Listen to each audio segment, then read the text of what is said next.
do you actually like writing, or are you just trying to make some quick cash here? Because it's not going to work in the long run if you don't actually like writing. Today, I have Neville Medhora from copywritingcourse.com. Neve is a professional copywriter that's made millions writing copy. In this video, you'll learn how to become a freelance copywriter and the top books he recommends you read if you want to become a freelance copywriter. Welcome to the Side Hustle Life channel, where I interview successful entrepreneurs, learn how they built their business so that we can apply the same lessons to build side hustles of our own. And if you think copywriting is a good fit for you, make sure to grab the How to Become a Freelance Copywriter starter guide in the description below. Today I'm joined by Neville Medhora. Welcome, Nev. How's it going? Good. So tell us a little more about how you got into copywriting. How I got into copywriting. So I've always been a little bit of a writer. I always liked writing. I think since like 1998, I had I think Neville1.com was my first website I ever registered. And then I registered nevblog.blogspot.com. You didn't really need to register, just a free blogger. And I originally started writing because I wanted to track the income I was making from all these random side businesses I had. And back in 2004, a blog was a nice chronological way to do that. It turns out people started reading that. There weren't that many blogs online at the time. And so people were fascinated by this. And so I started building it out. I owned a company called houseofrave.com. I sold it in 2011, but that was selling light up and glow stuff online. I was just a drop shipper. And eventually I started a bunch of other small businesses. And then my buddy Noah Kagan moved to Austin, and he was like building this company called AppSumo off my couch. And he had built the email list to about 50,000 people, which was pretty big, especially for the time. And he was sending out these deals for software stuff like grasshopper.com, like the phone tree service. And I was just like, hey, I've been running this rave company and been doing really well with this copywriting stuff. And I was like, why don't I try to write a piece of copy for the AppSumo mailing list? Because he hated writing copy and I really liked it. And so we tried, and the very first thing we put out, it was the first AppSumo $10,000 profit day. And so we were like, whoa, that super worked. And so we tried it again and again and again. And that's where my actual copywriting career kind of took off. Because as we were building that company, it was kind of like people would ask, how come I keep reading your emails every day, even though you're trying to sell me something? Most people hate it when you try to sell them something, but people would actively want to read our emails to get sold. And so I told them, I'm like, well, I studied this copywriting thing, and I kind of cut my chops with it on my own rave company. And almost overnight, when I learned copywriting, House of Rave turned from a hope I get search engine traffic and someone buys to an email marketing company. So instead of just saying like, hey, we have a sale on finger lights, I would tell a story about the finger lights. I would show all the different uses of the finger lights. I would explain how different customers have used them. I would explain that people have used them for Halloween costumes, that kids would use them to search for monsters under their bed. This plumbing company used to buy a bunch every quarter because plumbers can't see under the sink with their headlight, but they can with little finger lights on their fingers. So there's all sorts of unique uses for these products that people never thought of that I, as a copywriter, would go through and portray, and then they would buy stuff. So that's how I originally got my first start into that. And then so many people were asking the same questions about, how does AppSumo write its emails? How are you doing all this? Blah, blah, blah. So then I made Copywriting Course, which is the blog you know and love, that just kind of like addresses all those questions. So that's how I got my start. I've been on your email list for a while now, and your approach to copywriting, the way that you write your copy, is different than what you would see traditionally. How would you describe your style versus what you would see, I guess, in a traditional copywriting style? I would say the traditional copywriting style is like as if a mature 45-year-old is writing. Mine is like a 10-year-old that just figure out how to get on the internet writes. I'm not a very serious person for the most part. I like goofy stuff. I like dumb jokes. And so that reflects in my writing. And also, we're writing about kind of boring stuff. Like copywriting is not like super exciting necessarily. So I always thought like, how can I make a boring subject more enjoyable? Much like you watch a lot of YouTube channels and they make these boring science subjects really interesting, either with enthusiasm or animations or demonstrations. I was like, why can't I do that same thing with any boring subject? Like if you type in, what is copywriting? And you look at my results for it, I made this animated version of it. This is the kind of stuff that I usually write. with these dumb drawings and everything. So while people think it's a little bit goofy and silly, it actually works. So there's no one right or wrong style. I can't imagine that you knew you developed a style just like overnight, right? How did you discover that this was what worked for you and kind of knew to invest time and energy into developing it more? Back in the day, it was like the written word was the technology of the day, right? Being able to put in a printing press and get the word out by newspaper or a magazine was really, really important. So the written word was the most important thing. There wasn't a lot of room for images and videos and stuff like that. That delivery medium in the 70s was very low, unless you got on network TV. And so nowadays, well, we have phones and stuff. I'm viewing you on video right now. Video and images are far easier and commonplace to use now. So one of the things I thought when I was writing copy was like, an image would really solve this problem of how to explain this. Like to show a guy with a sad face, it's like you instantly know that guy's sad. You don't have to explain with a lot of text that he's sad. And so my style came from, why can't I just use more images in the copy? And how do I make these images? Well, I know Photoshop decently well, but it would look really like lame whenever I just Photoshop a smiley face or a sad face. So instead I used my tablet PC and just drew it out and used those images. And people were like, oh, he's sad, or oh, he's happy. And so from that, I kind of took the cue that like, whoa, these images really resonate with people. And so from a long time ago, I made it my job to be able to make images really, really well. People just remembered those goofy images because like all you see online is really professional images and stock photos. And I don't know about you, Felix, but I gloss over them. If I see a stock photo, I'm like, whatever, I get the point and I move on. Whenever it's a stupid image, it makes me laugh. It makes your brain light up a little bit more and it makes you learn better. And so I decided to use, that was going to be my style. Also, I'm really bad at drawing. And so those images are how I draw. People are like, those are such crappy images. Do you make them crappy on purpose? I'm like, that's me trying. I'm just bad.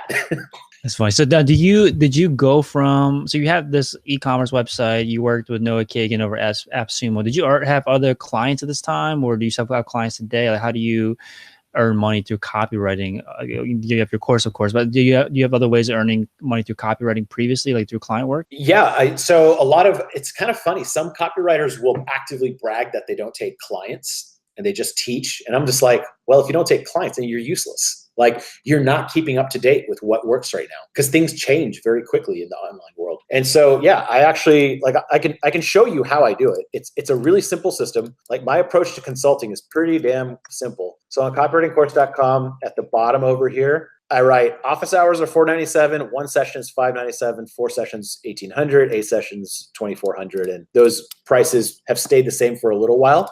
But in the beginning, yeah, look, 2014 was the last I offered them on Nevblog. But this is the way that I would take consults. So what would happen is people would read my copy and be like, I love your copy on AppSumo and your House of Brave emails.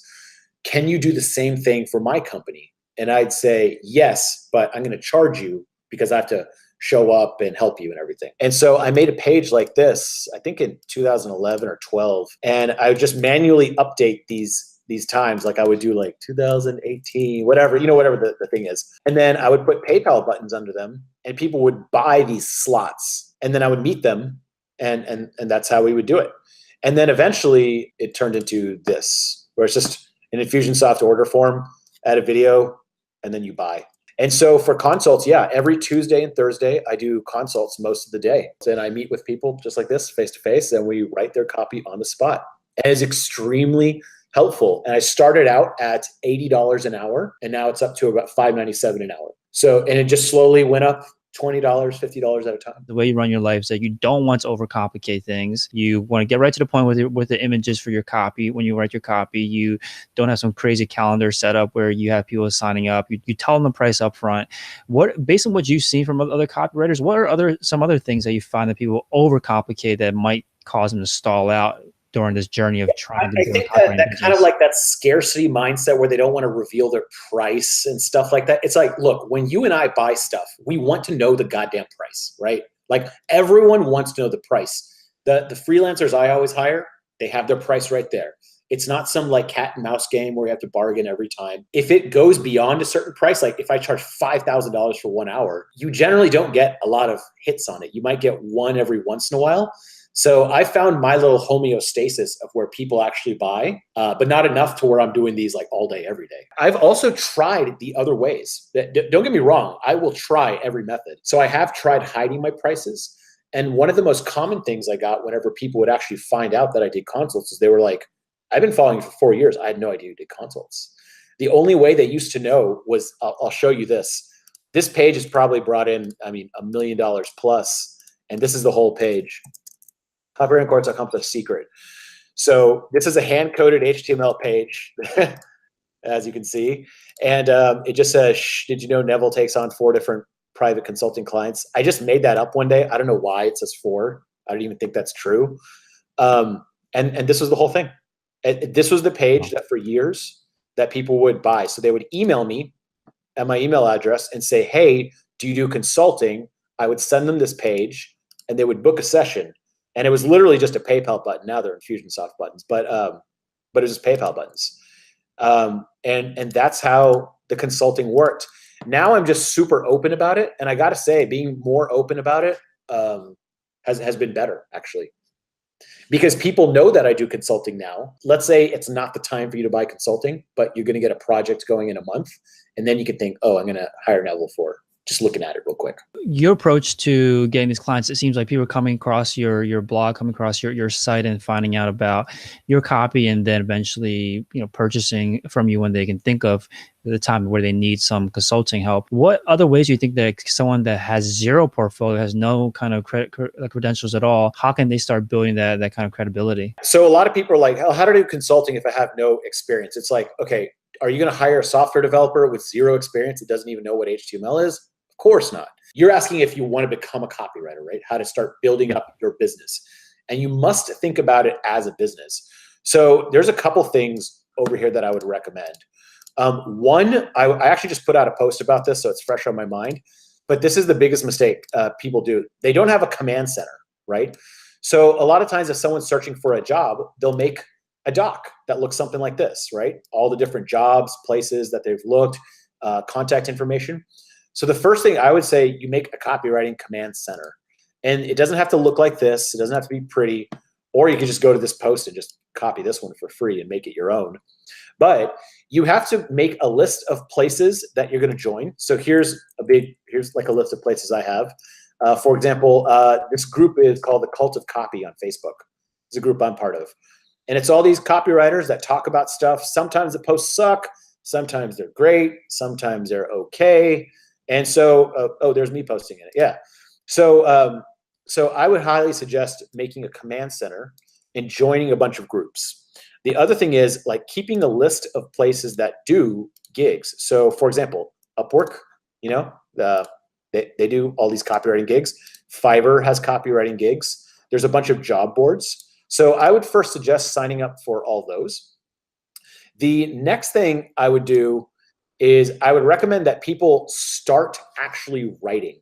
The number one thing I see with people being a copywriter is what they are secretly saying is, I have zero skills, but I know how to use a laptop. So I'm just going to be a copywriter because then I can make money from the beach on my laptop. That's kind of what they're saying for the most part. They just have no other skills, and writing is something that they know how to do, of course. So what I want them to know is, do you actually like writing, or are you just trying to make some quick cash here? Because it's not going to work in the long run if you don't actually like writing. So the people that I'm the most hopeful for can build up their copywriting career is people who have already been writing a blog.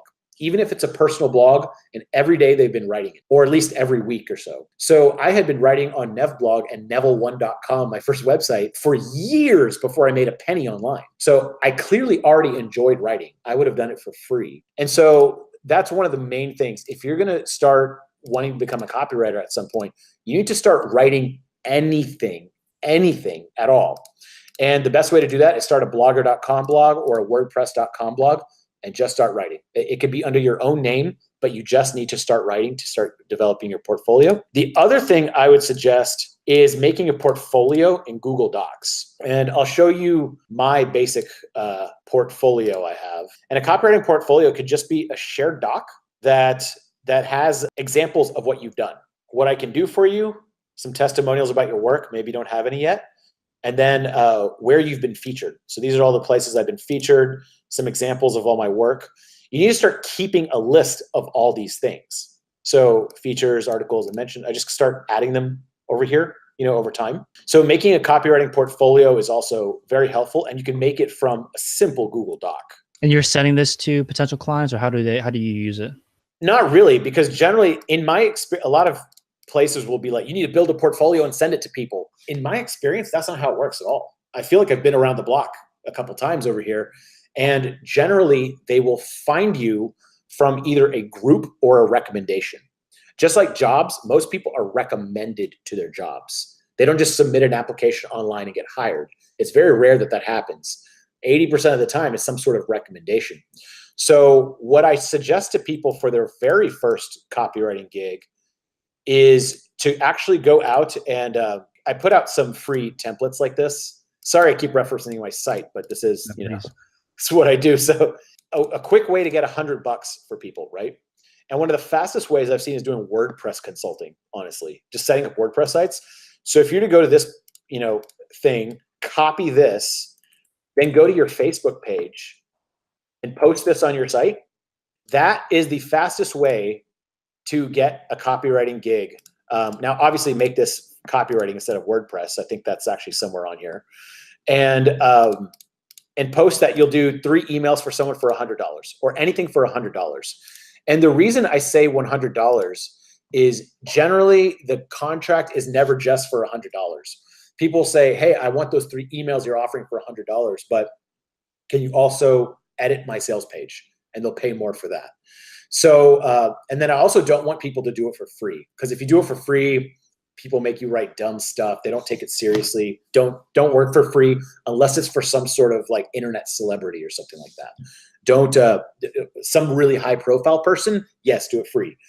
Some nobody, don't do it free. So I want them to pay $100 and post that on their personal Facebook page. The second way is to go on copywriting groups. So the Cult of Copy, and there's like the Cult of Copy job board. I'm involved in a couple in Austin over here in San Francisco.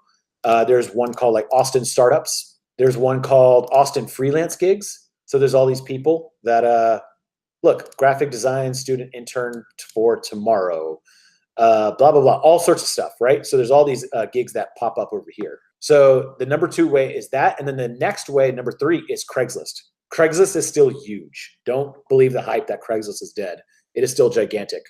And so those are my fastest ways I've ever seen people get copywriting gigs. 1, posting on their personal Facebook page. 2, posting on their on Facebook groups. And then 3, Craigslist.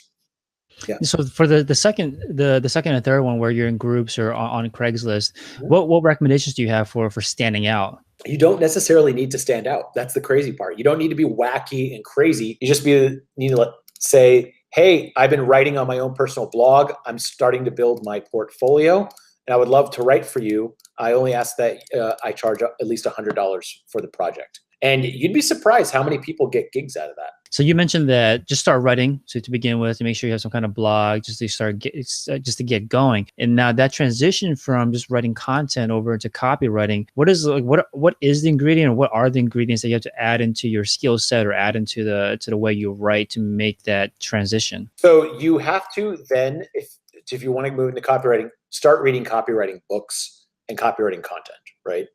So there's a couple of things I have over here that I think are probably the top ways to start learning copywriting. I'll show you them over here. So the number 1 way I found out about copywriting was a guy named Gary Halbert. He's dead now, but this guy was a pretty famous copywriter in the 70s and 80s. He's a little bit on the shady spectrum sometimes, but a lot of those direct marketers back then were. And there's this thing called the boron letters.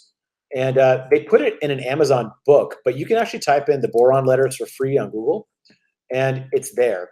The thing is, you have to print them out. So they're an old school format. You have to print them all out. And I actually have them all printed out, all like 26 chapters, I believe. Gary Halbert wrote the boron letters from Boron Federal State Penitentiary. He was in jail when he wrote these for mail fraud. So this guy is quite a character, right? And he wrote these letters to his son to learn direct response. And I still think to this day, they are some of the best letters. It's a very divisive piece of advice because some people are like, I hated them, I don't like them. And some people are like, holy crap, I love that. The first time I read the Boron letters, he was talking about different ways to influence people to buy stuff. And I had tried like power washing homes when I was in college and high school and going door to door selling stuff. And I would literally, my pitch for power washing a home was, or driveway was like, hey, do you want me to power wash your driveway? And they'd be like, no, and they'd just leave. Like that was the whole pitch. And looking back, as soon as I was reading the Boron letters, I was like, damn it, Neville, you could have been converting 50% of these households if you had done this correctly. And so he talked about carrying around before and after pictures and making a pitch like before you go up there, knowing what you're going to say. And believe it or not, I never thought of that, right? I never thought that selling was a skill. I thought you just go ask a bunch of people and some say yes and some say no, right? I didn't realize you can sway those results. So I would say the Gary Halbert letters, printing those out and going through those is a really fantastic introduction to copywriting. The other one is this guy named Joseph Sugarman. I love this guy. I've met him a couple times, and he was one of the few direct response salespeople that was actually legit and not super scammy back in the day. And it's called the Adweek Copywriting Handbook. I don't know why they changed the name. It was called something else before, but anyways, this is the new name of the book. This book is incredible. It's got these triggers in it, where all these different triggers that make people buy. And Joseph Sugarman is a legit dude. He was the guy who started Blue Blockers. I mean, this guy is a legit, very wealthy man and made it all from direct response and did it in a non-shady way. He was the first one to accept credit cards back in the 70s over a 1-800 number. He pioneered all these interesting methods and is just like a really great guy who made his money like the legit way and not being a scammy asshole. So I really respect that about him. The other thing is, this is just a shameless plug in terms of like a really small book that's like $5, but still I think it's a good one. And it's my book, if this will share. Uh-oh, what's going on? Yeah, I have a book called This Book Will Teach You How to Write Better. It's like a 54-page book, and it quickly goes through the basics of copywriting. And I think it's a pretty good book, and it's super cheap. The other one is Ogilvy on Advertising. David Ogilvy is one of the OGs of advertising. And this book is incredible. I read it several times and reference it all the time. And he talks about advertising on a larger scale than most people. It's not just simple direct response. It's like, how do you change how all of Sweden buys rice? You know, how do you change to show the world that Puerto Rico is a place to visit? So he talks about large scale advertising campaigns also. And a lot, I wish I could flip my computer around, but all his major ads are hung above my wall over here. So this guy is the guy who inspired Mad Men and a lot of those things. If you want to join the copywriting course, I do have a course where people come, and every 2 weeks we do an office hours together. It has all the stuff I know about copywriting. I update it all the time. I'm heavily involved with it. And that's the paid copywriting course. But I remember these few books, the Boron Letters, the Adweek Copywriting book, and Ogilvy on Advertising. Those three, if you just want 3 suggestions, were the ones I personally learned on. And that set in motion the whole train of copywriting for me. Because this is the Side Hustle Life Show, what would you recommend someone be doing this week if they want to get started down this path of learning how to be a copywriter if they only have, let's say, 1 hour a day to spend? Doing is better than learning. I don't know who coined that, but they were very wise. And so start a blogger.com or wordpress.com free blog. Let's do that first. I would also suggest WordPress maybe, because I think learning WordPress is a very valuable skill in the world. As you know, I think 30% or so of the internet is powered by WordPress. So knowing that is going to be really good. I would say try to blog, make 1 blog post per week, if not more. And if you can't do that for a month, I don't think being a copywriter is going to be for you. Generally, the really good writers love writing. The people I end up hiring, they'll have blogs that no one reads, but they've been updating it for 3 to 5 years straight. And I'm like, see, that's a person that knows how to get a piece of copy out the door. Because people, like, if you want to hire a software developer, what are you going to look at? You're going to look at their GitHub and see how much stuff that they've published or how many apps they've released. If you're hiring a web developer, you want to see that they've done other websites before. If you're hiring a copywriter, you want to see that they've done copy in the past. And the reason people hire me for a lot of money compared to other people is because I've written over and over. I've written a lot of pieces. My pieces rank in Google. They see that I've made a name for myself, and they see that I've worked with a lot of big companies. So that's why they hire me, not because my copywriting is so much better. It's just that I have experience doing that. My past dictates my future in this case. So if you have nothing to show and then say, I want to be a copywriter, well, that's not going to be good. If you at least start a blog, and I would just say yourname.com or whatever, and start writing on it, anything you want about any topic. Don't start writing about how to get better email conversions because you're not that person yet, right? A lot of people write these dumb articles that they're not qualified to write. Write a short story, write anything you want just to see if in the first month, if copywriting's for you. And maybe it's not, and that's okay. And you'll figure that out quick. So copywriting, like anything, is like building up your own business. So you're going to have to be involved with it for several years. The other thing is interacting in the community quite a bit is helpful. Like I said, my number one tip is do rather than participate. Interacting, join the Cult of Copy Facebook group. There's Reddit/r/copywriting, which is a small subreddit. Now, the problem with most of these groups is it's like newbies talking to newbies. Quality is sometimes good, sometimes bad. But it is good to immerse yourself in the world of copyright. Thank you so much, Nev. So can you pull up that your website again? Like, what is the address for people to go to if they want to learn more about copywriting from you? Yeah, so you can go to copywritingcourse.com. I'll show it over here. And I'll take you on a quick tour of the copywriting course. So first of all, if you want to get more stuff from me, just go to copywritingcourse.com, enter name, email. You don't have to enter your phone number, but you can. Someone actually calls you if you enter the phone number, by the way. You can read the blog, and the blog is 100% free. This is one of the largest copywriting blogs on the internet. There are about 130 really good posts. We got a bunch of generators and calculators and stuff like that. Like, check this one out. I thought this one's really helpful. Let's say you want to make $100,000 in a year. Click show me how much to charge. And kind of break it down backwards for you. So it'll say you need 300 people to buy a $333 product. And that will make $100,000 for you. So there's some helpful tools like that. There's a lot of really good guides on here. And so you can get started there. I have a thing called swipefile.com. What a swipe file is let's say you're trying to design a billboard and you don't know what to design. So you can click billboards over here and see a bunch of our favorite billboards that we have put up here. Let's say you don't know how to do the pricing section on your page. So you click pricing, and there's a bunch of really successful pricing structures over here that you can borrow from other people. Like, this is a sliding pricing structure. Here's a two-pronged pricing structure, two-pronged, three-pronged, etc. So there's a bunch of tools that I've given over here that you can get to see how to become a copywriter, tools, books, book lists, all sorts of stuff. So yeah, copywriting course, cool little resource for copywriters. Awesome, appreciate it, Nev. Yeah, no worries, man. Thanks for watching. Now my question for you is, what industry do you know the most about that you think you would be a great copywriter for? For me, I love entrepreneurship, I love startups, I love talking about side hustles, so that's where I will focus my attention. And if you think that freelance copywriting is a good fit for you, make sure to grab the How to Become a Freelance Copywriter Starter Guide in the description below. And if you want to learn more about entrepreneurship and side hustles, make sure to check out these other videos on side hustles.